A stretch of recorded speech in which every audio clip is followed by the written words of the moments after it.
나는 전능하신 아버지 하나님, 천지의 창조주를 믿습니다. 나는 그의 유일하신 아들 우리 주 예수 그리스도를 믿습니다. 그는 성령으로 잉태되어 동정녀 마리아에게서 나시고 본디오 빌라도에게 고난을 받아 십자가에 못 박혀 죽으시고 장사된 지 사흘 만에 죽은 자 가운데서 다시 살아나셨으며 하늘에 오르시어 전능하신 아버지 하나님 우편에 앉아 계시다가 거기로부터 살아있는 자와 죽은 자를 심판하러 오십니다. 나는 성령을 믿으며 거룩한 공교회와 성도의 교제와 죄를 용서받는 것과 몸의 부활과 영생을 믿습니다. 아멘. 다 같이 찬송가 312장 함께 부릅니다.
오늘 함께 나눌 창세기 마지막 말씀은 창세기 12장 1절부터 4절까지 하나님께서 아브라함을 부르신 내용의 말씀입니다.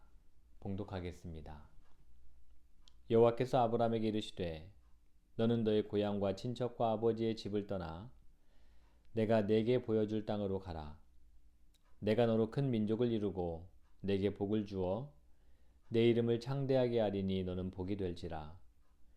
너를 축복하는 자에게는 내가 복을 내리고 너를 저주하는 자에게는 내가 저주하리니 땅의 모든 족속이 너로 말미암아 복을 얻을 것이라 하신지라. 이 아브라함이 여호와의 말씀을 따라갔고 롯도 그와 함께 갔으며 아브라함이 하란을 떠날 때에 75세였더라. 아멘. 반갑습니다. 오늘은 창세기 69번째 시간이고 하나님의 마음으로 읽는 창세기 마지막 시간으로 삼으려고 합니다. 지난 68번의 시간 동안 창세기에 대해서 이런 모양 저런 모양으로 하지만 하나님의 마음으로 읽어보려고 시도해 보았습니다. 동의가 되는 해석이 있을 수도 있었을 테고 그렇지 않은 해석도 있었을 것입니다. 성경의 말씀을 해석하고 이해하는 과정에서 우리가 반드시 염두에 두어야 할 자세가 있습니다. 그것은 쉼표를 찍는 자세입니다. 자신이 가진 생각이 절대적이라는 생각은 결코 사람이라는 존재가 가질 수 없고 가져서도 안 되는 생각이죠. 그래서 우리는 언제까지든지 성경 앞에서 쉼표를 찍으며 겸손해야 합니다. 그리고 오늘의 삶의 자리에서 성경이 무엇을 내게 말씀하시는지 반드시 기도하면서 하나님의 말씀을 대해야 합니다. 지난 시간까지 살펴보았고 창세기에서 가장 많은 분량을 차지하는 요셉의 이야기를 왜 요셉인가 라는 소제목 하나로 그리고 추가로 성경의 가장 첫 책인 창세기를 다뤘으니 왜 창세기인가 라는 또 다른 소제목을 삼아서 오늘 창세기 마지막 시간을 갖고자 합니다. 창세기에 그려진 하나님의 구원 계획은 하나님의 마음과 같은 마음 가진 사람, 한 사람을 선택해서 그 후손으로 한 민족을 만드시고 그리고 한 민족이 하나님 나라의 모형을 만들어서 이 세상에 보여주고 그리고 세상 모든 사람들이 그 나라를 보고 구원받게 하는 보여주는 선교입니다. 그 중에 대표적인 사람이 우리가 잘 알고 있는 그리고 오늘 함께 읽은 본문의 주인공인 아브라함입니다. 하나님은 아브라함에게 복의 근원이 되게 하겠다.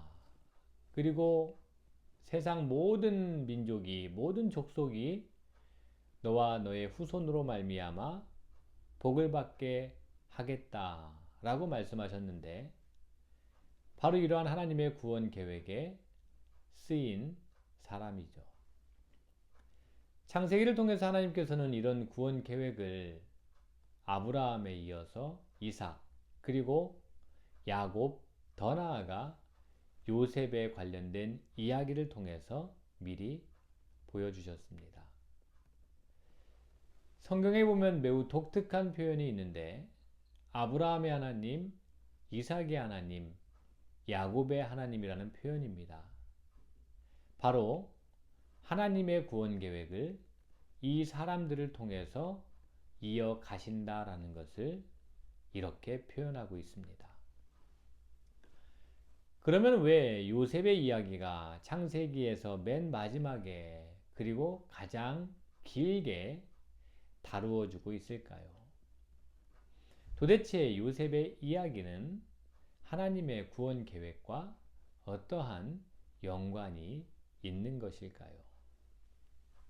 혹자는 요셉이 고대 이집트의 왕이었던 파라오의 부를 채워준 장본인이었고 다신교 신앙을 가졌던 이집트를 부강하게 했던 사람인데 왜 창세기는 그토록 길게 그것도 하나님께서 함께 하시는 요셉이라고 말하고 있는가에 대해서 의아해할 수도 있을 것입니다.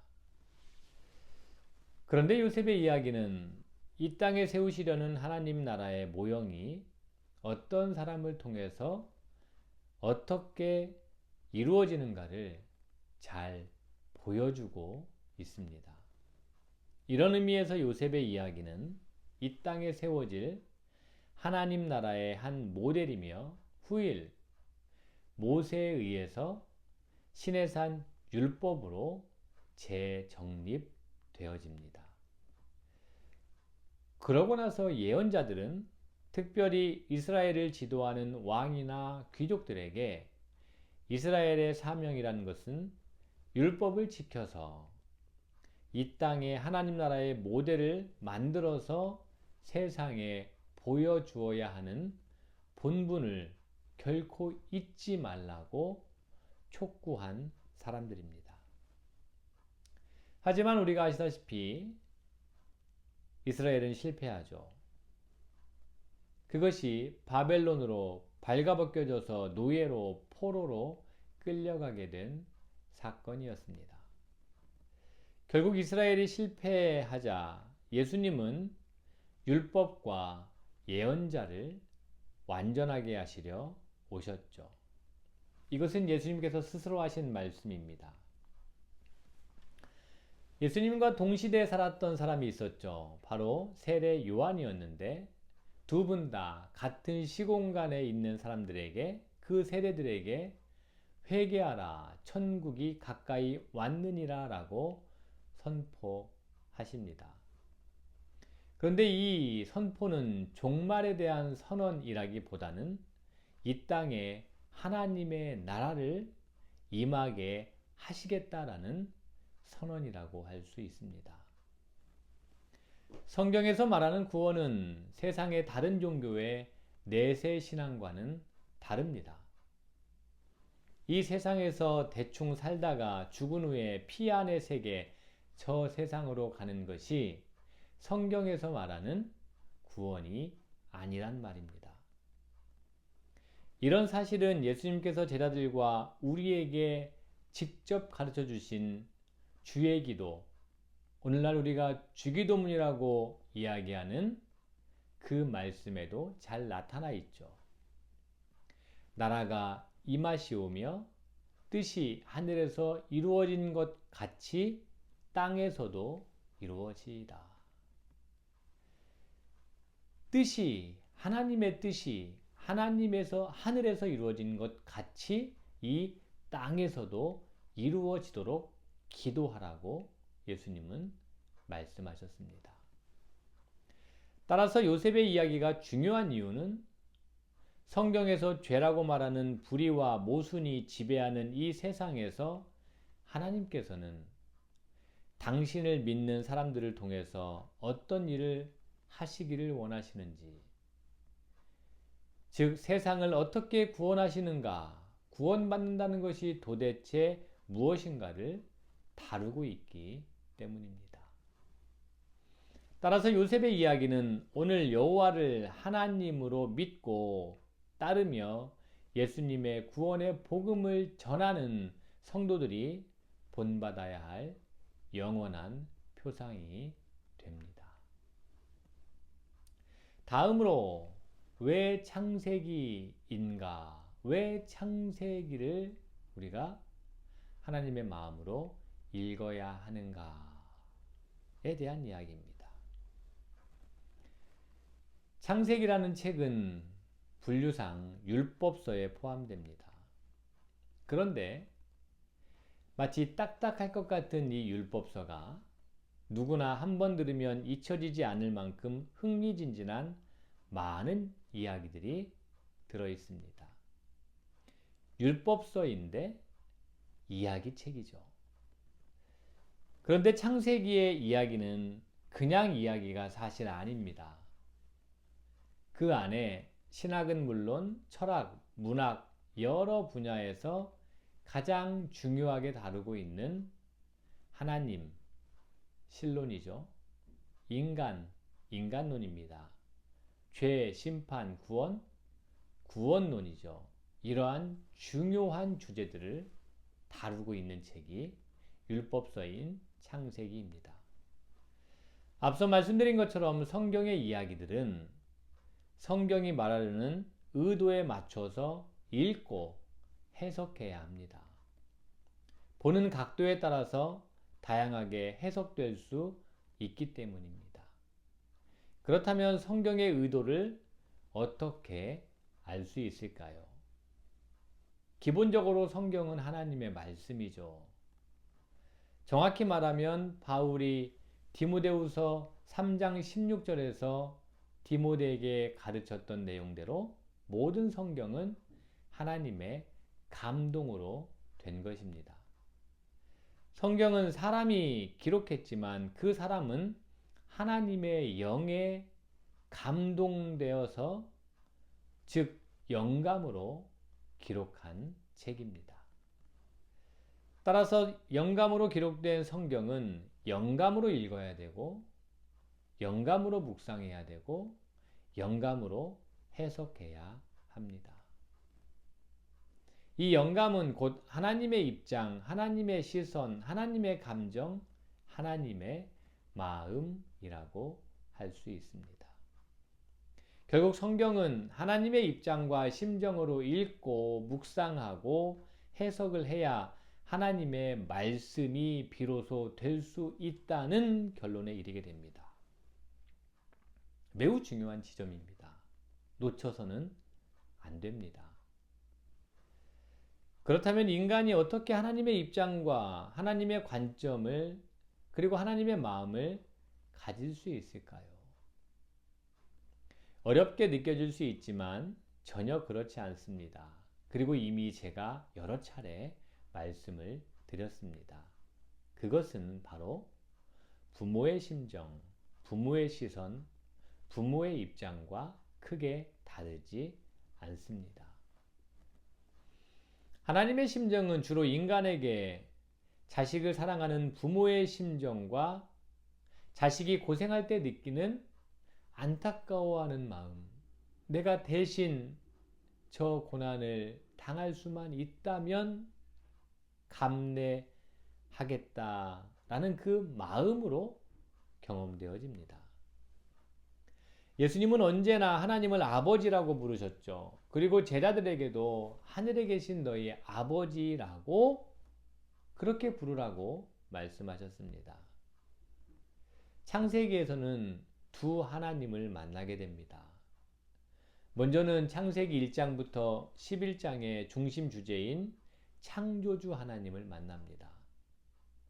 창조 이야기는 이 세상이란 우연히 또는 고대 신화에서 말하는 것처럼 신들의 갈등으로 생겨난 것이 아니라 유일한 하나님에 의해서 창조되었다라고 창세기에서는 말합니다.